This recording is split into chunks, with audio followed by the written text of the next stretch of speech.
Read me a book, Mom! Hello. When I found this book entitled Gossamer, it was so beautifully designed. A brief reading of its story showed a lesson inside it. So I kept it all through these years, and my daughters have seen the beautiful drawings and learned the lessons from childhood. So if you find this book, I hope you buy it. Come, let's read a book.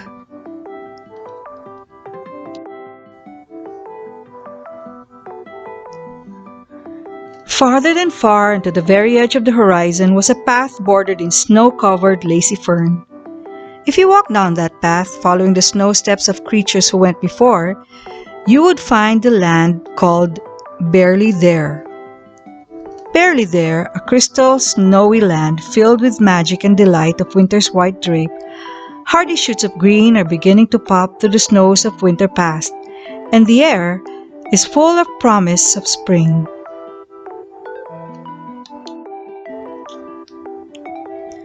The paths, well worn by winter, show traces of fallen leaves blended with yellowed winter grasses. All of this would have been a dismal scene had it not been for the frost and snow. A gentle winter glaze. Trees that had lost their foliage were painted in crystal colors of ice and blue. Most of the creatures of Barely There, the bears and others of their kind, had long since filled their bellies with good things to eat, put on their nightshirts, and had fallen fast asleep. But this was winter in the land of Barely There, a magical place indeed.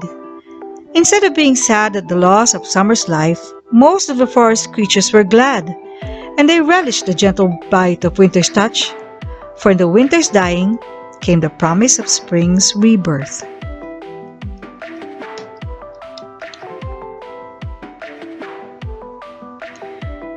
There lived in this part of Barely There a winter weasel called Pretina. She was the prettiest creature in the land of Barely There, or at least she thought she was. Her coat was velvet white with bits of purple that tipped her royal fur. Her nose was pink and pert and sniffed the gentle breeze with a whiff of perfume that might signal the coming of spring. Her ebony eyes gazed into the morning mist, searching for a bit of this or a bit of that to reflect her beauty.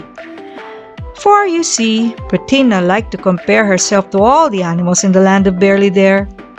Dashing here and there, she searched for another creature that might be as pretty as she.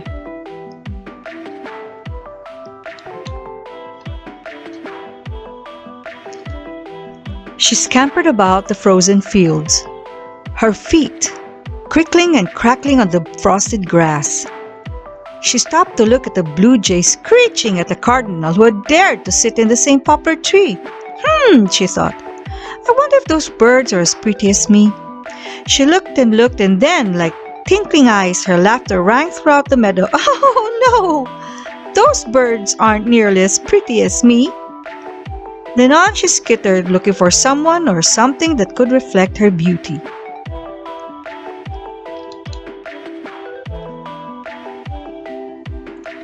She ran across the crystal meadow just as the sun danced its rainbows from the frozen dew. On and on she ran, singing a simple song. I'm so pretty, can't you see? Is there anyone in Barely There who's as pretty as me? Her simple song was rudely interrupted by 3 chipmunks sitting on the limb of a pitchy pine tree. Here we are, Pretina, they laughed and teased. We're as pretty as thee, can't you see? They posed and primped as they chattered from the tree. Don't be silly, she laughed. Chubby little chipmunks as pretty as me? With that, she vainly pirouetted in a flurry of frost and rhyme.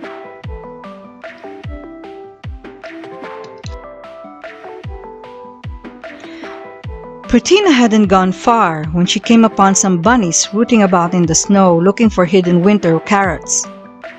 She stopped and laughed as she sang her simple song. I'm so pretty, can't you see? Is there anyone in Barely There who's as pretty as me? I know where there is someone as pretty as thee, said one of the rabbits as he crunched and munched on a bunch of carrots. As pretty as me? She asked in horror.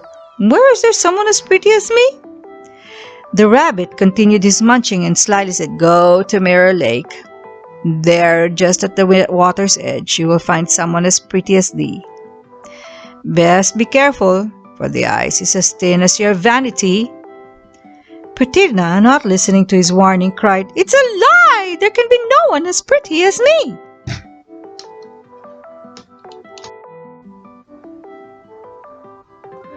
She ran and ran until she came to Mirror Lake. Pausing for a moment to catch her breath, she fluffed her hair, put on her prettiest smile, and leaned over the frozen lake to gaze at whatever was as pretty as she.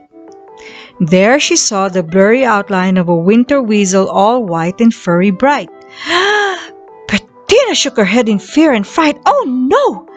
It is a creature as pretty as me. She began to run across the ice, but no matter how far she ran, whenever she looked down, she could see the ghosted reflection of another creature just as pretty as she.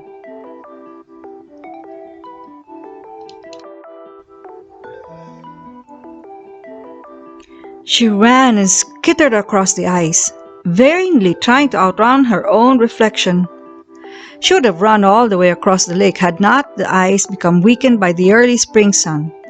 Long black lines zigged and zagged all around her as the ice began to rumble. Pratina leaped just as the ice cracked, and she landed in a heap on a tiny island right in the center of Mirror Lake. There she sat, afraid of her own reflection.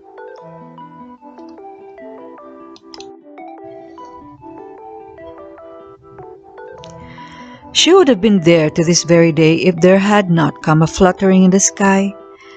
Flipping and flapping with ragtag wings flew a very old and tattered butterfly. Is there someone there? He said as he floated about. The little winter weasel looked about and said, I'm here, old butterfly. Who are you? With his torn wings flopping, he dropped with a bump to the island. I am called Gossamer, he said in an old weathered voice. I have been looking for autumn, but I seem to have flown right by it. Now I have flown past winter, and I'm nearing spring. Why are you on this island? Pratina's tears dripped down her cheeks as she told Gossamer how she came to be on the rock in the middle of Mirror Lake. Gossamer laughed and laughed when she finished her tale. I don't think there's anything to laugh about, sniffed Pratina as she stifled a sob.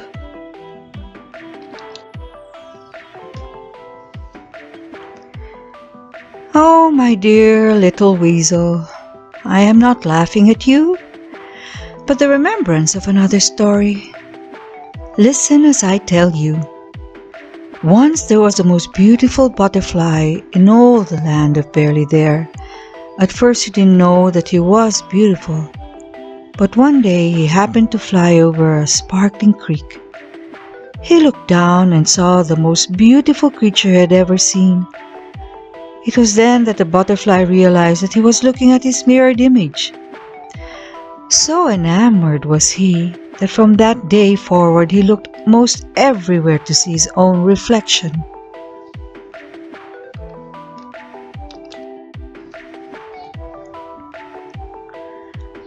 Gossamer paused as he wiped his eyes with his tattered wings. He was so much in love with his own image that he hated to see the sun set, for at night there was little or no reflection. One night, as he was flying high above the clouds, he looked below and saw a flash and a spark. Knowing for certain that where there was light there was reflection, he dove hungrily toward the source. His butterfly body twisted and turned as he recklessly flew downward.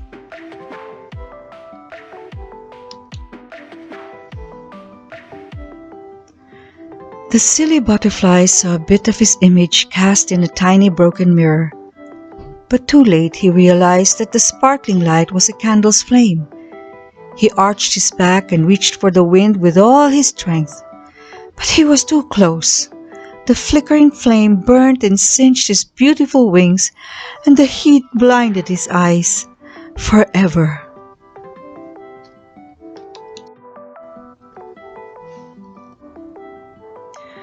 "Oh, I'm so sorry," said Pratina, her heart filled with pity as she realized that Gossamer was telling his own story. The old butterfly fluttered his wings and gently sat down on the winter weasel's nose. He chuckled. "Sorry? You feel sorry for me? No, my little Pratina. I feel sorry for you. It is true that I was blinded by the flame because of my vanity. But even though I cannot see, I'm not really blind. It's all in how you feel about yourself. I'm having a glorious time finding the warmth of spring." The little weasel's eyes crossed as she looked at the ugly ragtag butterfly. Suddenly, it dawned on her that in comparison, he was far more beautiful than she. Though he appeared ugly on the outside because of his burnt and tattered wings, on the inside, he was filled with love, and his beauty, as beauty must, glowed from deep within.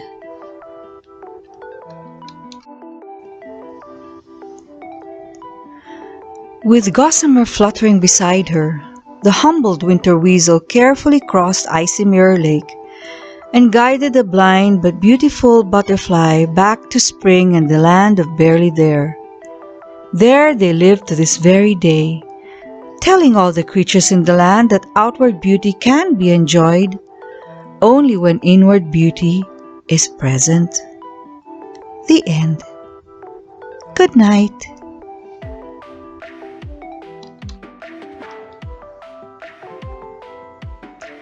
Gossamer, about the author, written by Stephen Cosgrove.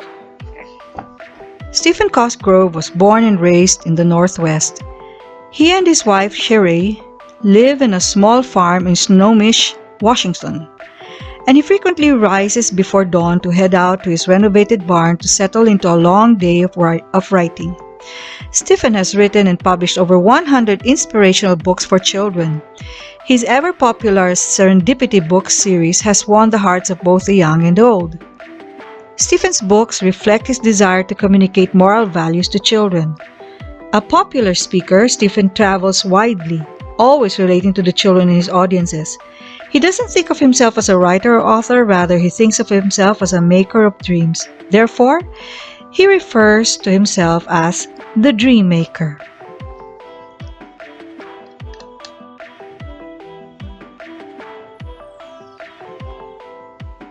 Gossamer, about the artist. New York-born Wendy Edelson has been drawing since the age of 2. A self-taught illustrator, she often paints far into the night as she recites poetry to her cat, Random. At present, Wendy lives in Seattle, Washington. Her studio overlooks the historic Pioneer Square near Seattle's famed waterfront. Good night, Mom.